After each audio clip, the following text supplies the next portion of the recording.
आपने बहुत सारी मोटिवेशनल स्टोरीज़ में सुना होगा, बहुत सारे लेक्चर में सुना होगा, और बहुत सारे लोग अपनी दास्तान सुनाते हैं कि पहले मैं बहुत गरीब हुआ करता था, मैं बहुत मेहनत करता था, स्ट्रीट लाइट में पढ़ाई करता था, और फिर उसके बाद धीरे धीरे करके मैं कामयाब हो गया, मैं बहुत बड़ा आदमी बन गया। ऐसा नहीं है कि गरीब ही कामयाब होते हैं, ऐसा नहीं है कि अमीर बच्चे कामयाब नहीं होते हैं, या ऐसा नहीं है कि कामयाबी के लिए गरीब बनना है। नहीं, you have to self realise. आपको अपने अंदर से रियलाइजेशन लेके आना होगा कि आपको कुछ करना है, सेल्फ डिटर्मिनेशन लाना होगा कि आपको कुछ करना है। चाहे आप अमीर हों, चाहे आप गरीब हों, डजेंट मैटर। अगर आप खुद से रियलाइज़ नहीं करेंगे कि आपको कुछ करना है, सेल्फ डिटर्मिनेशन नहीं होगा आपको कि आपको कुछ करना है और आप कुछ कर सकते हैं, तो वाकई आप कुछ नहीं कर सकते उस, फिर चाहे आप अमीर हों और चाहे आप गरीब हों।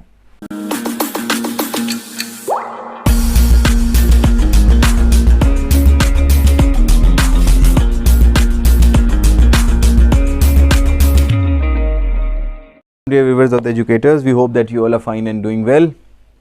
आज करियर बिल्डिंग की उस सीरीज़ में हम लोग बात करेंगे आगे। ये किसी बच्चे ने सवाल तो मुझसे नहीं पूछा था, लेकिन मैंने एक चीज़ ऑब्ज़र्व करी एक बच्चे में। हमारी कोचिंग इंस्टीट्यूट में एक बच्चा पढ़ता है, तो उसने मुझे एक दूसरे बच्चे के बारे में क़िस्सा सुनाया। वो जो लड़का है जो मेरे यहाँ कोचिंग पढ़ता है, उसका नाम है आगा, AGHA, आगा। तो उस बच्चे ने मुझे क़िस्सा ये सुनाया कि उसके घर के सामने एक लड़का रहता है, मिस्टर एक्स। तो एक दिन वो अपनी घर की छत पे खड़ा हुआ था, और घर की छत मान लीजिए इतनी ऊंची है, 15 फुट पे, 10 फुट पे स्ट्रीट लाइट थी, तो 5 फुट का गैप था। तो आगा ने मुझे बताया कि वो 5 फीट ऊपर खड़ा था, मतलब अपनी छत के टॉप पे खड़ा हुआ था, और नीचे झुका हुआ यूँ करके किताब पढ़ रहा था। और कुछ दिन बाद उसने इलेक्ट्रिक जो लाइनमैन होते हैं ना, उससे वो स्ट्रीट लाइट यूँ हल्की सी मुड़वा ली, और यूँ झुक के पड़ता था उसमें। तो हमने उससे पूछा कि क्यों, ऐसा क्यों था? तो कहने लगे कि आप तो उन्हीं से पूछिए मिस्टर एक्स से कि वो ऐसा क्यों करते हैं, छत के पकड़ोगे पढ़ते हैं। तो वो मिस्टर एक्स मुझे एक दिन दिखे, मैंने उनको बुलाया, मैंने कहा ये बताओ कि तुम ये अपनी छत के ऊपर खड़े होकर स्ट्रीट लाइट को ऊपर करके क्यों पढ़ते हो, ऊपर से क्यों नहीं लाइट अपने क्या ले आते हो? कहने लगा कि अली भाई, दुनिया में जितने भी काबिल लोग गुजरे हैं, जितने भी कामयाब लोग गुजरे हैं, वो सब स्ट्रीट लाइट में पढ़ते थे, इसीलिए मैं भी स्ट्रीट, मतलब उसका लॉजिक था, वो डेलिबरेटली नहीं कर रहा था, वो उसका लॉजिक, उसकी सोच ही ऐसी है। तो वो कहने लगा कि वो स्ट्रीट लाइट में पढ़ते हैं इसलिए काबिल हो जाते हैं, गरीब होते हैं इसलिए काबिल। तो वो गरीब बना टहलता है मतलब अच्छे खासे पैसे वाले, लेकिन बड़ा गरीब बन के टहलने की कोशिश है। तो मैंने उस पर भी सवाल किया कि दी तुम गरीब बन के को टहलते हो, अच्छी चप्पल पहन लो। तो कहने लगे नहीं, गरीब लोग ज़्यादा कामयाब होते हैं, इसलिए हम गरीब बन के रहेंगे ज़िंदगी में। तो मैं आप लोगों को ये बता दूँ कि ऐसा हरगिज़ नहीं है कि कोई गरीब कामयाब होता है हमेशा, नहीं, अमीर भी कामयाब होते हैं, गरीब भी कामयाब होते हैं। बात सिर्फ इतनी सी होती है कि what you are thinking yourself, आप अपने पे कितना भरोसा करते हैं, आप कितने डिटरमिन्ड हैं अपने गोल को लेके, आप कितना सेल्फ रियलाइजेशन है कि नहीं, हाँ ठीक है आपको करना है। तो जब आपके अंदर ये क्वालिटीज़ होंगी तो आप कामयाब होंगे, अगर आपके अंदर ये क्वालिटीज़ नहीं होंगी तो आप कामयाब नहीं होंगे। मैं इस पर आपको 2 बातें बताऊँ। हमारे 2 जानने वाले हैं, बहुत करीबी हैं, दोस्त हैं। एक हमारे दोस्त थे, उनके घर का एक दस्तूर ये था, उनके घर का एक सिस्टम ये था कि जब उनके घर में कोई लड़का क्लास 12, उनके फादर जो हैं वो अपने लड़कियों को क्लास 12 तक के बहुत अच्छे स्कूल में पढ़ाते हैं, सारी उनकी जिम्मेदारियां पूरी करते थे, सारी चीज़ें। मैं बहुत टाइम से सोचा था ये किस्सा आप लोगों से शेयर करूं, मुझे बड़ा मोटिवेशनल लगा, अच्छा लगा। उनकी सारी ज़रूरतें उन्होंने क्लास 12 तक पूरी करी, बहुत ही अच्छे तरीके से रखा, हर चीज़ की ज़रूरत पूरी करी। क्लास 12 के बाद उनसे कहा कि ठीक है तुम जाओ न्यूजीलैंड जाओ, किसी से कहा तुम इंग्लैंड चले जाओ, किसी से कहा कनाडा, अच्छी अच्छी जगह भेज दिया, वहाँ तक का टिकट भी दे दिया, कुछ समय के लिए खाने पानी का भी बंदोबस्त कर दिया, एडमिशन भी करा दिया, 2 महीने 3 महीने की फ़ीस भी भर दी। उसके बाद एक बात कह दी कि अब 2 साल की पढ़ाई है, 3 साल की, 4 साल की पढ़ाई है, इस पढ़ाई को किए बिना तुम वापस नहीं आ सकते घर। इतने पैसे अब तुम्हें हम नहीं भेजेंगे हर महीने, 4 महीने तक का खर्चा हम तुम्हें दे रहे हैं, उसके बाद तुम्हें अपना खर्चा पूरा करना है। 4 महीने की स्कूल की फ़ीस, कॉलेज की फ़ीस हम जमा करे दे रहे हैं 6 महीने की, उसके बाद की तुम्हें जमा करनी है। अब तुम्हारा हमारा सिर्फ नाता 4 साल के बाद से शुरू होगा। आज तक हम तुम्हारे बाप थे, माँ थे, आज के बाद तुम्हें खुद तुम बनना है। तो मैंने देखा, मुझे बड़ा बुरा लगा कि वो मेरा दोस्त था, क्लास 12 के बाद चला गया, हमारे बहुत अच्छा दोस्त था, क्लास 12 के बाद से चला गया। और मुझे लगता था कि ये एक बाप इतना स्ट्रिक्ट कैसे हो सकता है, क्या दिल नहीं होता है? सोचते थे हम, अपने आप से सवाल करते थे।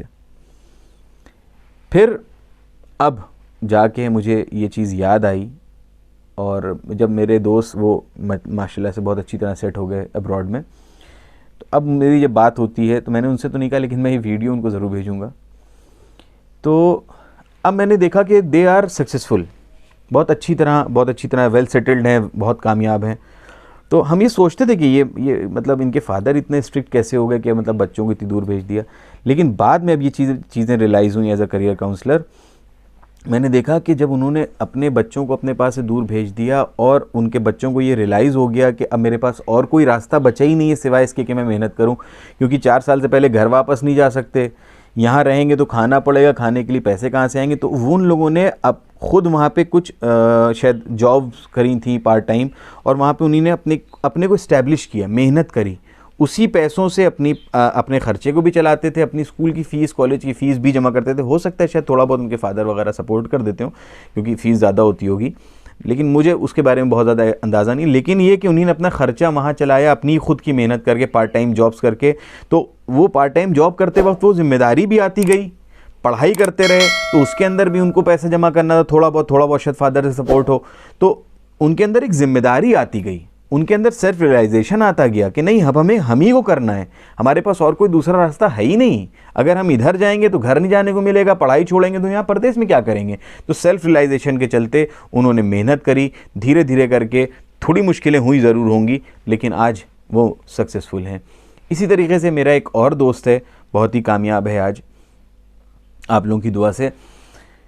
उनके साथ भी ऐसा था कि he belongs to a very poor family. मैंने दोनों बातें आपको सुनाई, एक तो मैंने बहुत अमीर घर के बारे में आपको बात सुना दी, उनको बहुत ही इस्टेब्लिश अच्छे लोग थे।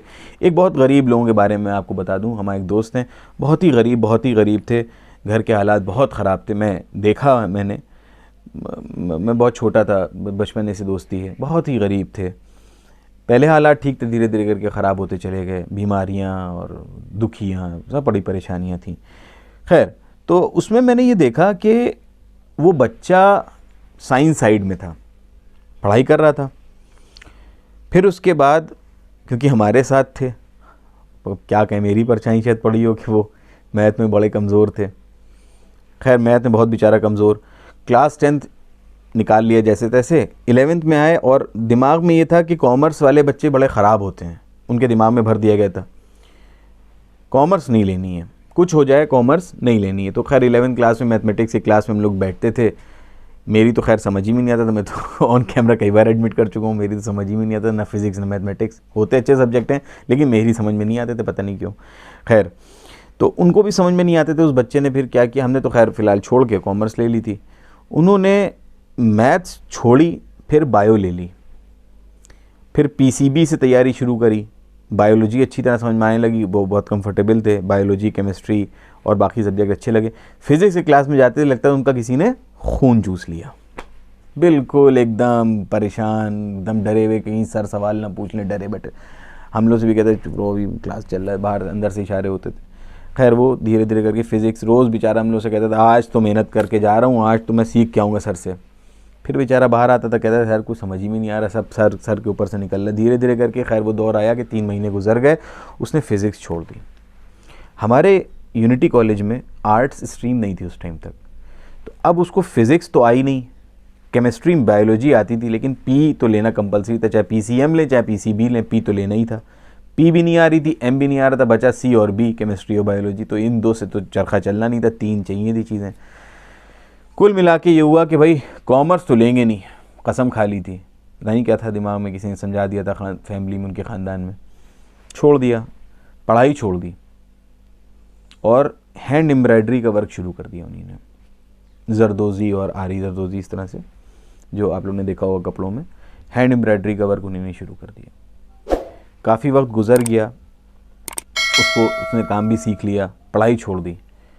लेकिन फिर उसको ये रियलाइज़ हुआ, आइदर बाय हिमसेल्फ या किसी ने उसको समझाया, आई डोंट नो, मुझे इसके बारे में जानकारी नहीं, लेकिन उसको ये रियलाइज़ हुआ कि अगर हम जरदोज़ी का काम करेंगे तो he belongs to a respectable family of the city, तो जरदोज़ी का काम करेंगे तो यार हम पढ़े लिखे नहीं हैं और हमारे पूरा घर, पूरा परिवार बहुत पढ़ा लिखा है, तो पढ़ाई लिखाई छोड़ के, ठीक है, जरदोज़ी काम करना is not a big deal, बुरी चीज़ नहीं है, हर काम अपने में अच्छा है।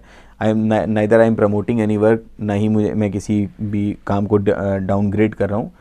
सब चीज़ें अच्छी हैं, मेहनत की जाए तो हर काम अच्छा है, हर बिज़नेस अच्छा है। लेकिन उसने बच्चे नहीं सोचा कि वो माँ बाप बहुत पढ़े लिखे हैं, उसके ख़ानदान पढ़ा लिखा है, तो वो पढ़ा लिखा नहीं, जाहिल निकल जाएगा। दूसरी तरफ था उसके पास साइंस का डर और आर्ट्स का ना होना। बहुत दो राहें में परेशान, बहुत परेशान था। फिर उसने रियलाइज़ किया कि, उसको रियलाइज़ कराया गया या किया आई डोंट नो, लेकिन उसने ये चीज़ रियलाइज़ हुई उसको कि अगर वो इस काम को करता है तो उसका जो करियर ग्रोथ है वो बहुत अच्छा नहीं होगा। लेकिन कॉमर्स में एज़ कम्पेयर टू, कॉमर्स उसके नज़र में बहुत बुरा था, लेकिन फिर भी अगर वो कॉमर्स पढ़ाई करता है और पढ़ाई ना करता है, एक तरफ है पढ़ाई ना करे, एक तरफ है कि कॉमर्स से पढ़े, तो कॉमर्स से पढ़ना इज़ समथिंग कि वो पढ़ा लिखा है।